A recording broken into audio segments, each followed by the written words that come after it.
రానున్న ఎన్నికలు రాష్ట్ర భవిష్యత్తు కోసమని తెలుగుదేశం పార్టీ అధినేత చంద్రబాబు అన్నారు. 64 రోజుల్లో తమ ప్రభుత్వం రాబోతోందని చెప్పారు. అనకాపల్లి జిల్లా మాడుగులలో నిర్వహించిన రా కదలిరా సభలో ఆయన మాట్లాడారు.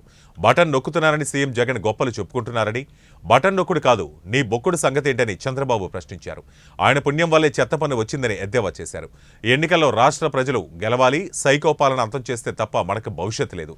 ఎలాంటి సీఎంను నా జీవితంలో చూడలేదు. ప్రజలపై భారం వేసిన గజదంగా జగన్మోహన్ రెడ్డి. కరెంటు ఛార్జీలు పెంచి 64,000 కోట్ల భారం మోపారు.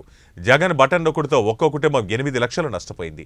జాబ్ క్యాలెండర్, మద్య నిషేధం, సిపిఎస్ రద్దు, రైతు ఆత్మహత్యలు ఆపేందుకు ఎందుకు బటన్ నొక్కలేదు? ఈ విషయాలను ప్రజలు తెలుసుకోవాలి. జగన్ ఉత్తుత్తి బటన్ అని గమనించాలి. జాబు రావాలంటే బాబు రావాల్సిందే అని చెప్పారు. యువత ఏ పక్కనుంటే ఆ పక్కనే గెలుపు. తెలుగుదేశం జనసేన గెలుస్తాం, మళ్ళీ రాష్ట్రాన్ని బాగు చేస్తామని మీ అందరికీ హామీ ఇస్తున్నా. తమ్ముళ్ళు జెండాలన్నీ దించాలి, వెనకనలు కనపడాలి, మళ్ళీ ఎగరేద్దాం. అన్ని జెండాలు దించి పెట్టుకోండి, మళ్ళా మీటింగ్ అయిన తర్వాత ఎగరేద్దాం.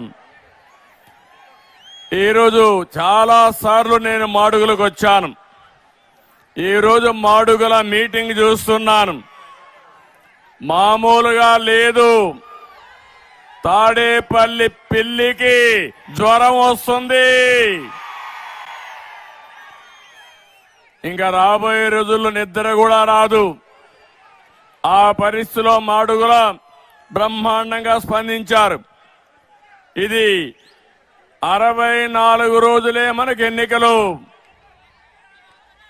ఒకటే చెప్తున్నా, 64 రోజుల్లో వైఎస్ఆర్ కాంగ్రెస్ పార్టీ ఇంటికి పోవడం ఖాయం. తెలుగుదేశం జనసేన గెలవడం కూడా ఖాయం. అలాంటి మంచికి శుభ సూచకంగా ఈ సభ కనిపిస్తా ఉంది.